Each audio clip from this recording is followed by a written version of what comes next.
Luka Doncic so far in this series versus the Los Angeles Clippers has just been screwing around. He is effortlessly putting up 35 points per game, taking one-legged three-pointers at the end of the third quarter.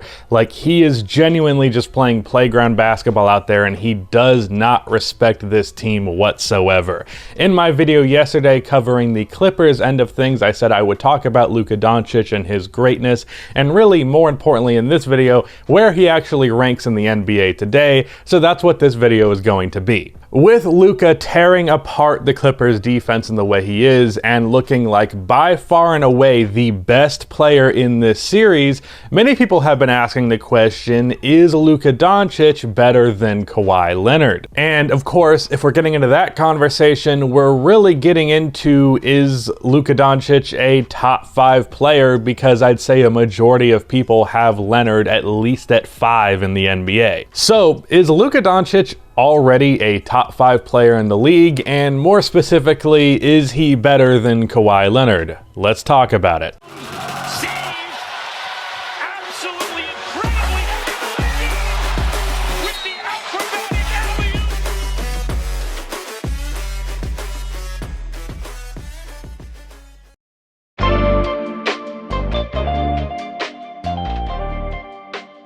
Before I continue on with this video, about half of the people that watch these videos are not subscribed, so if you fall into that 50%, then please subscribe for daily playoff content. Also drop a like on this video, it is much appreciated.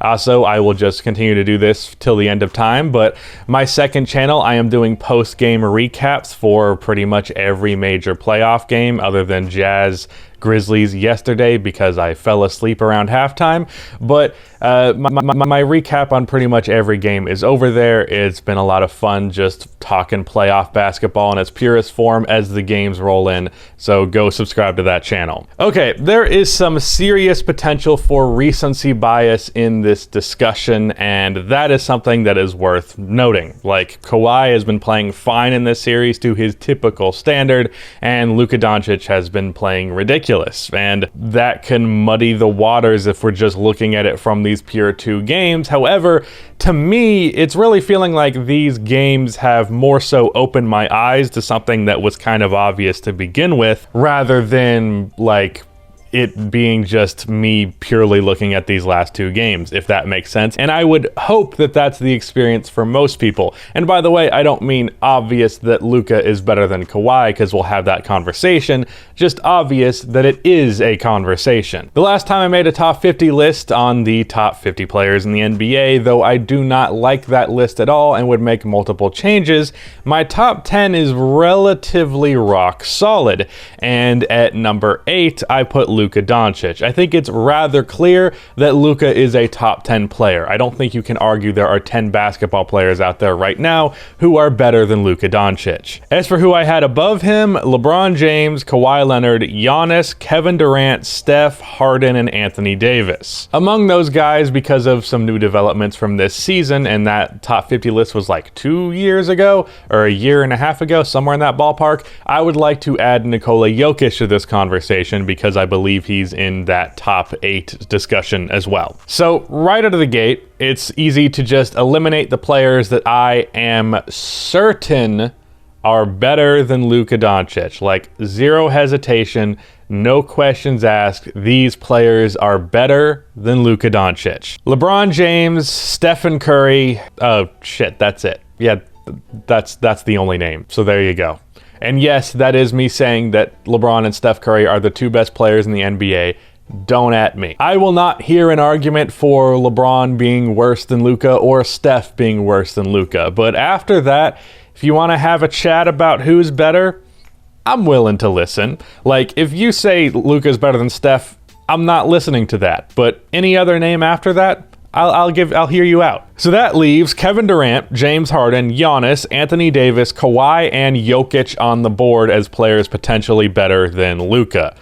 And no, I don't think Jimmy Butler or Damian Lillard or Joel Embiid are better players than Luka Doncic. I had him above them to begin with, and that stays the same. Now, there is one player that I'm really confident that Luka is better than, that I originally had higher than Luka, and that is Anthony Davis. I've always been lower on AD than most. Those calling him better than Duncan last year nearly made me bust a blood vessel. With how much he settles for jumpers, fails to take over games, and is happy to fall in the I just realized this cup has been on the shelf the whole time.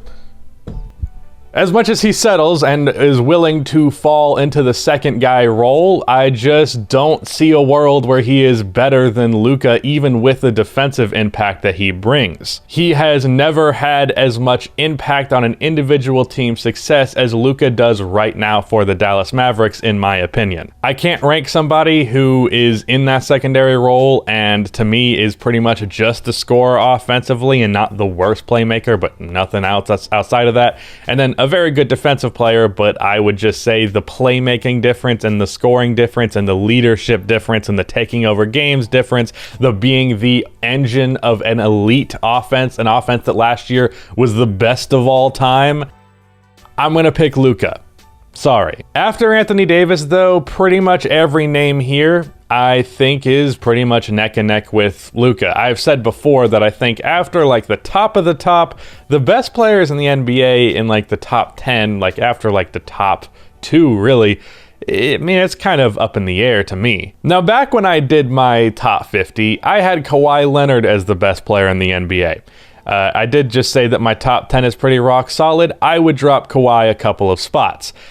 But as for that actual conversation, Kawhi versus Luka, let's have it. Kawhi is a better mid-range shooter and defender, but his defense is at a point where it's just pretty damn overrated due to his injury, preventing him from matching up with the likes of Luka. Like, yes, injury is an excuse for Kawhi, but if his injury that has plagued him ever since he's gotten it is going to be a thing forever, then the result of that injury is just who Kawhi Leonard is. It's unfortunate, but it's reality. I'm not going to say Derrick Rose is still a top 15 player in the NBA because it's not his fault. His Achilles was torn. Not his Achilles, his ACL. But it is what it is. So if Kawhi's injury has made him a worse player and is progressively getting worse as a result, not able to defend Luka, not able to play 40 minutes a game in the playoffs, then that's who Kawhi is, as unfortunate as it is. And really, as a result of his injury, defensively, his effort is really not all that great anymore, which is understandable,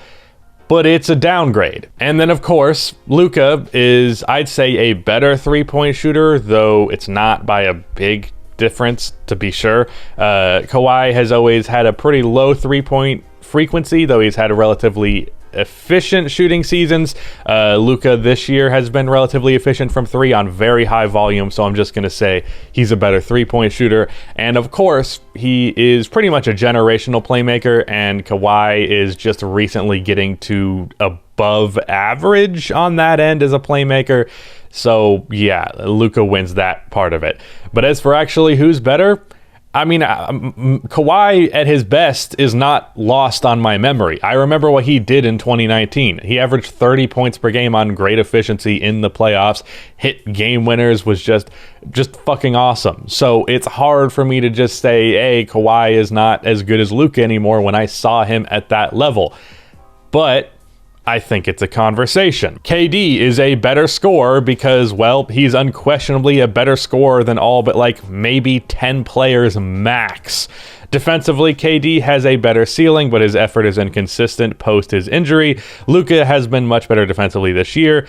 And then once again, of course, Luka is a crazy good playmaker. So if you want to argue that Luka puts up similar points per game to Kevin Durant on similar-ish efficiency, while also being a generational playmaker and not being much worse defensively, being that Kevin Durant doesn't really try that hard on defense anymore, I don't know. I can see it. Can you? I feel like it's not crazy. Harden, in terms of pure comparison, is easily the most like Luka. In fact, I would say Luka has adopted a lot of James Harden-like elements to his game. I do think Luka has a minor edge as a playmaker. Luka is statistically a better finisher by 5%, and I would say the eye test backs that up. He's a better mid-range shooter, but James also never takes them, so there's that. James is also more consistent and definitely a better overall three-point shooter.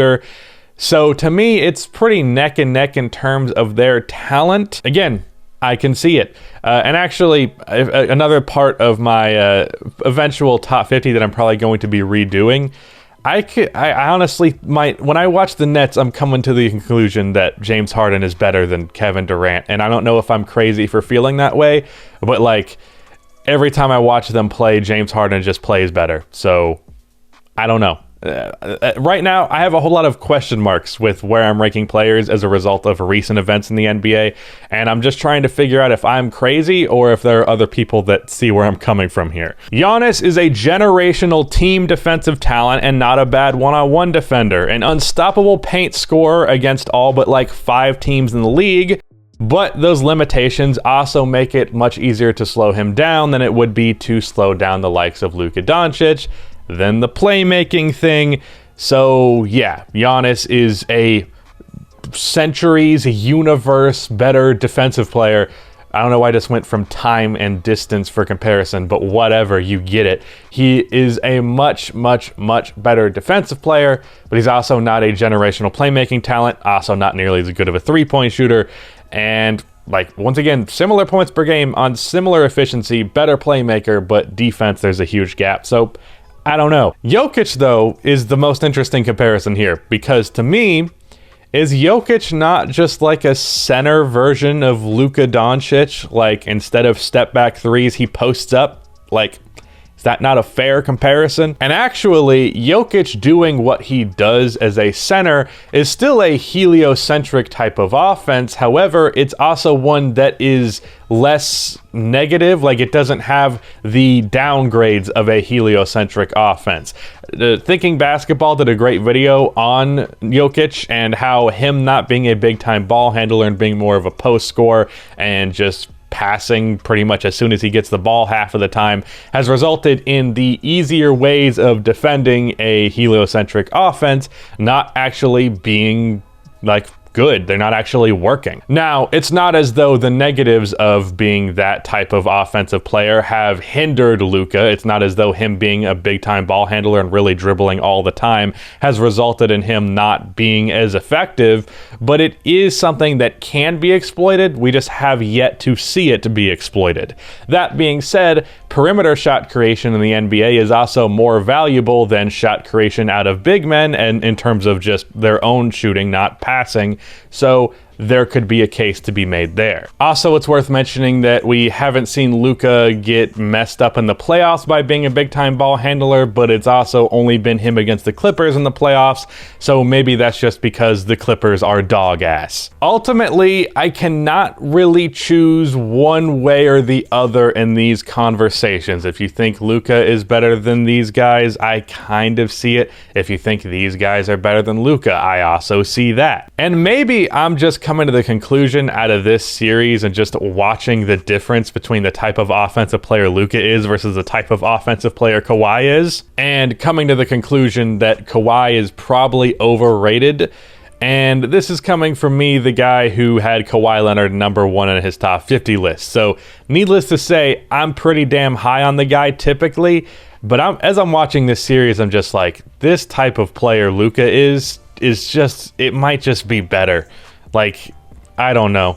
I'm going to get a lot of angry comments in a video of me basically just saying I don't know, but I can't help but watch Luka and just think, how is this guy not top 5? But at the same time, the NBA is also so fucking talented that Again, I'm not really sure. I know for sure I'm going to be doing a top 50 list after the playoffs because there are so many changes that I would like to make since my last top 50. Like I said, I think Steph is the second best player in the NBA, and you can argue with me all day on that, but I'm firm in that belief. TSO Sage believes that as well, so I have one ally. But yeah, that's the video. Shout out to Rudy for editing this video, but that is the end of this video. Please be sure to like and subscribe for more NBA playoff content like this, and cue the outro music.